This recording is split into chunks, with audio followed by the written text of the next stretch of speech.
ఇది నేను నవ్వుతూ చెప్పలేను కదా, చెప్పకూడదు. అట్లా అని ఓహో కన్నీళ్లు గార్చేసి చేతురుమాలతో తుడుచుకోక్కర్లేదు. ముఖంలో బాధ కనపడాలి, గొంతులో బాధ ధ్వనించాలి. ఇది నా అభిప్రాయం. అది చేసేంటే చూసేవాడికి ఓ కదా అనిపిస్తుంది.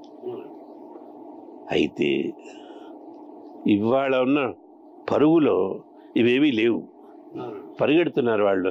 అది ఇది ఇది అది అది. కారణం ఏంటంటే వాళ్ళకి లక్ష్యం ఇవి కాదు. 5 నిమిషాల్లో 50, 6 నిమిషాల్లో 60, అది లక్ష్యం. వార్తలు ఫాస్ట్గా వాటి వల్ల వీటి గుణం పోతుంది. తర్వాత ఈ వార్తకి వెనకాల దుర్గాప్రసాద్ గారు ఇలా అన్నారు, రామ్ ప్రసాద్ గారు ఇలా అన్నారు. ఈ వార్త వాళ్ళ ప్రతిస్పందన ఎలా ఉంది? మళ్ళీ దాని ప్రతిస్పందన ఉపయోగం లేదు అయినా ఉంటుంది. అంటే అవి మనం తగ్గిస్తే మంచిదని. ఇక మీకు అంటే ఇంత అనుభవం ఉంది, సుమారు 40 సంవత్సరాలు ఈ ఫీల్డ్లో ఉంటున్నారు. చాలా మంది రాజకీయ నాయకులు కానీ, సినిమా యాక్టర్లు, అలాగే ప్రముఖులు, ఇండస్ట్రియలిస్టులు అందరూ కూడా మీతో పాటు ఇంటర్వ్యూ కానీ లేకపోతే మిమ్మల్ని మాట్లాడడం కానీ జరుగుతుంది. పరిచయాలు కూడా ఉంటాయి. బాగా అంటే అప్పుడు బాగా మీకు ఊహ తెలిసిన తర్వాత అంటే న్యూస్ రీడర్గా జాయిన్ అయిన తర్వాత ఏ ముఖ్యమంత్రి గారిని ఇంటర్వ్యూ తీసుకున్నారు? అందరూ. ఎన్టీ రామారావు గారు దాకా కూడా అందరూ. ఎన్టీ రామారావు గారు, అంతకుముందు అంజయ్ గారు, చెన్నారెడ్డి గారు, బ్రహ్మానంద రెడ్డి గారు వాళ్ళు లేరు. అది చాలా టీవీ రాలేదుగా. చంద్రబాబు నాయుడు గారితో 6 సంవత్సరాలకు పైగా ప్రజలతో ముఖ్యమంత్రి అని ఒక కార్యక్రమాన్ని నిర్వహించాం. అది దూరదర్శన్ చేసింది. అదేంటంటే సాయంత్రం 6:30కి మొదలయ్యి ఒక అరగంట పాటు రోజు ప్రతి సోమవారం ఆయన స్టూడియోకి వచ్చేవారు. ప్రేక్షకులు తమ సమస్యల్ని నేరుగా ముఖ్యమంత్రి గారితో ప్రస్తావించేవారు. మధ్యలో నేను సంధానకర్తగా ఉండేవాడిని. అంటే పరిచయం, సార్ ఈయన నల్లగొండ నుంచి ఈయన రాజోల నుంచి మాట్లాడారు ఇలా అంటే ఆ సమస్య చెప్పేవారు. అంటే ముందే ఈ శాఖకు సంబంధించిన సమస్యలు చెప్పండి అనేవాళ్ళు. అవి చెప్పేవారు. ఆయన స్టాఫ్ ఉంటారు, వాళ్ళు నోట్ చేసుకునేవాళ్ళు. వీటిని వచ్చే వారం లోపల కొన్ని పరిష్కరించేవారు. కొన్ని పరిష్కారం అవుతాయి, కొన్ని కావు. ఎందుకంటే అది ఒక రోజులో అయ్యే పని కాదు. సార్ మా ఊరికి రోడ్డు లేదు అంటారు, 10 రోజులు వేయగలమా? దానికి డబ్బులు ఎక్కడ? అలాగే స్కూల్ లేదండి, కొన్ని శాంక్షన్స్ ఉంటాయి. అదే ప్రజలకు ఉపయోగపడి, అంతే పర్సనల్ కాకుండా ప్రజలకు ఉపయోగపడి వాళ్ళు నోట్ చేసుకోవడం వాళ్ళ జరిగేది. అయితే ఇప్పుడు సెక్యూరిటీ చూస్తే అండి, ఇప్పుడు సెక్యూరిటీ అయితే చీఫ్ మినిస్టర్ మనం వెళ్ళాలనుకోండి, మాది gate 1, gate 2, gate 3, security 1, security 2 అలా గేట్లు అన్నీ ఉంటాయండి. పర్మిషన్ తీసుకోవాలి, ఎన్ని ఉండేవి. మరి అప్పుడు ఏంటి సార్, అప్పుడు ఎలా ఉండేది పరిస్థితి? సెక్యూరిటీ కానీ ఇంత ఉండేది కాదు, కానీ ఉండేది. అంటే నాకు కలిగినటువంటి అదృష్టం ఏంటంటే, అంటే వీళ్ళతోటి టీవీలో పరిచయాలు ఉండటం వల్ల, చేయటం వల్ల ఎవరు ఆపేవారు కాదు. చూడగానే మిమ్మల్ని పంపించేవారు. వారు కూడా పెద్దగా టైం ఏం కాకుండా లోపల పిలిచి మాట్లాడేవారు. నేను వ్యక్తిగతంగా నా గురించి ఏమడుగుతాను, సార్ ఈ ప్రోగ్రామ్ అండి ఇదండి, వచ్చే వారం ఇచ్చేద్దాం. సరే. అదే మరి రాజశేఖర రెడ్డి గారితో ఏమన్నా పరిచయం ఉందండి? ఆయన వచ్చి సీఎంగా అయ్యంగానే ఇలాంటి ఒకటి చేద్దామని అడిగాము ఆయన. నేను ఇలాంటిది చేయను అన్నాడు ఆయన. ఇది జాబుల్లాగా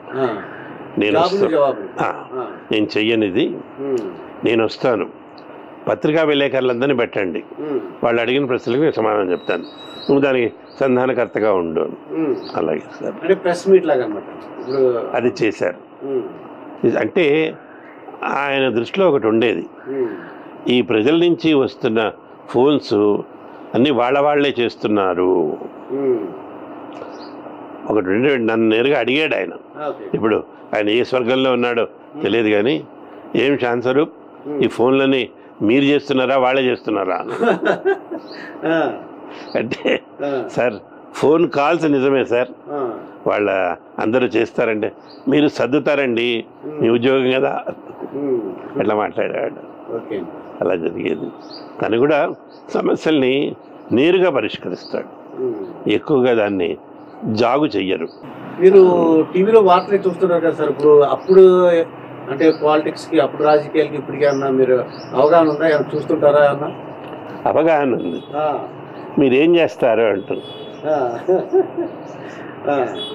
అంటే ఇప్పుడు రాజకీయాలు 12 ఏళ్ల పిల్లాడి దగ్గర నుంచి 80 ఏళ్ల ముసలాడి దాకా అందరికీ అర్థమవుతున్నాయి. ఓకే. కానీ ఎవరు ధైర్యం చేసి ఇది ఇలా అని చెప్పే పరిస్థితి లేదు. అంటే ఎవరికి కూడా నిలకడ లేదు. నేను ఇవాళ ఇలా చెప్పానంటే రేపటిదాకా ఈ మాట మీద నిలబడే అవకాశం లేదు, మార్చేస్తాను, కాదని చెప్తాము. నేను అనలేదంటాడు. అన్నిటికీ మించి నన్ను ప్రజలు తప్పుగా అర్థం చేసుకున్నారంటాడు. ఇది గొప్ప విషయం అండి. ఇది ప్రజలే తప్పుగా అర్థం చేసుకున్నారు. నేను అలా అనలేదు. నేను అన్నది వేరు, వాళ్ళు అర్థం చేసుకునేది వేరు. వాళ్ళతోటి వాగ్యుద్ధం అనవసరం. కానీ ఒకటి మటుకు జరుగుతుంది,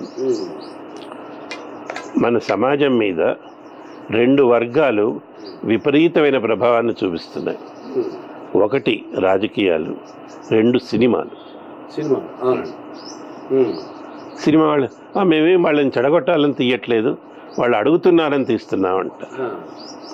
ఎవరైనా మిమ్మల్ని వచ్చి అడిగారండి ఇలా చొక్కా లాగులు లేకుండా సినిమాలు తీయమని, లేకపోతే కథలు ఇష్టం ఉన్నట్టు చెప్పమని? అంటే వాళ్ళు మేమేం చెప్పాము, మీ దగ్గర ఉన్న కథలే మేము చెబుతున్నాం అంటారు. అంటే 10th క్లాస్ ఇంటర్మీడియట్ గర్ల్స్ అదే ఆ వయసులో ఉన్న పిల్లలు ప్రేమించుకోవడం ఒక ప్రేమేనా? అన్ని పనులు దానికి ఒక పద్ధతి కానీ ఇది కానీ ఏమీ లేదు. ఎవరు ఎందుకు చెప్పారు? ఇంకా ఏంటంటే వితండవాదం చేస్తారు. ఆ గుళ్ళ మీద ఆ బొమ్మలు చూపిస్తారు, అవి లేవా, మీరు గుడికి తీసుకెళ్ళావని చూపిస్తారు. మేము చేస్తే తప్పేంటి? అలాగే ఇప్పుడు కొత్త కొత్తవన్నీ వస్తున్నాయి. పెళ్ళిళ్ళే చేసుకోవాలా, పిల్లల్ని కంటానికి పెళ్ళిళ్ళు ఎందుకు? నేను ఎవరి తప్పు పడట్లేదు, ఎవరి స్వేచ్ఛ వాళ్ళకు ఉంది. ఆ అడిగే ముందు ఇది ప్రభావం, మీరు మీ ఇష్టం, మీ జీవితంలో మీరు చేసుకోండి, ఎవడు అడగడు. ఒక సమాజ వేదిక మీద వచ్చినప్పుడు అవి అడగాలా వద్దా, అవి చెప్పాలా వద్దా? అలాగే రాజకీయాలు కూడా. నిన్న నేను ఒక మాటని ఇవాళ నేను అనలేదని నన్ను మీరు తప్పుగా అర్థం చేసుకున్నాడు, చూసేవాడు ఏమంటాడు? ఆ ప్రభావం అవి తగ్గాలి అంటే మన టెలివిజన్ మాధ్యమం నిజాలనే చూపించాలి, వ్యాఖ్యానాలు తగ్గించాలి, అప్పుడు ఉపయోగపడుతుంది. అయితే మీరు ఈ సినిమాలు అన్నందుకు ఈ సినిమా హీరోలు లేకపోతే హీరోయిన్లు వాళ్ళతో పరిచయాలు కానీ ఇప్పుడు మాట్లాడటం ఉంది, పెద్దగా పరిచయాలు లేవు. నాకు తెలిసినంత వరకు అండి, ఇదివరకు ఏం చేసేవారంటే సెల్ఫీ, ఇప్పుడైతే సెల్ఫీలు తీసుకున్నారు. పూర్వం అయితే ఆ సినిమా వాళ్ళ దగ్గర ఆటోగ్రాఫ్లు తీసుకున్నారు. అంటే అటువంటి వాళ్ళతో ఏమైనా పరిచయం ఉందా? లేకపోతే నా ఆటోగ్రాఫ్లే చాలా మంది తీసుకున్నారు. సినిమా యాక్టర్లు అండి, వాళ్ళకి సరదాగా ఉండేది. పేర్లు ఏమైనా చెప్పగలరా అండి? వీళ్ళందరూ నాకు చెప్తేనే కోట శ్రీనివాసరావు వీళ్ళంతా. తర్వాత వేరే చోటుకి వెళ్తే కూడా వాడు అంటే నేను సినిమాల్లో వేసి విడుదల కాని సినిమాలు ఉన్నాయి. అలాంటి సందర్భాల్లో వెళ్ళినప్పుడు మర్యాదగా మాట్లాడతారు. వేరే వాళ్ళకి ఇచ్చే మర్యాదకి నాకు 10 ఎక్కువ ఇస్తారు, వచ్చి పలకరించి. ఇవి ఇదే సందర్భంలో వేడుక ఇక్కడ హైదరాబాద్ వేదిక నేను కూర్చుంటే సాయి కుమార్ వచ్చారు. నేను తెలియదు కదా అని గప్చిప్గా కూర్చున్నాను. అంత దూరం నుంచి నడిచి లేచి వచ్చాడు ఆయన. లేచి వచ్చి సార్ నమస్కారం అండి. నమస్కారం సార్, నా పేరు సాయి కుమార్ అండి. అన్యాయం మీరు ఇట్లా మాట్లాడారు అంటే నేను ముఖతః కలవలేదు, కానీ మిమ్మల్ని చూడకుండా మాకు రోజు గడవదు అంటే చాలా సంతోషం అండి, మీరంటే నాకు చాలా ఇష్టం అండి అని. వాళ్ళ నాన్నగారు కూడా చెప్పారు ఆ మాట, పిజే శర్మ గారు.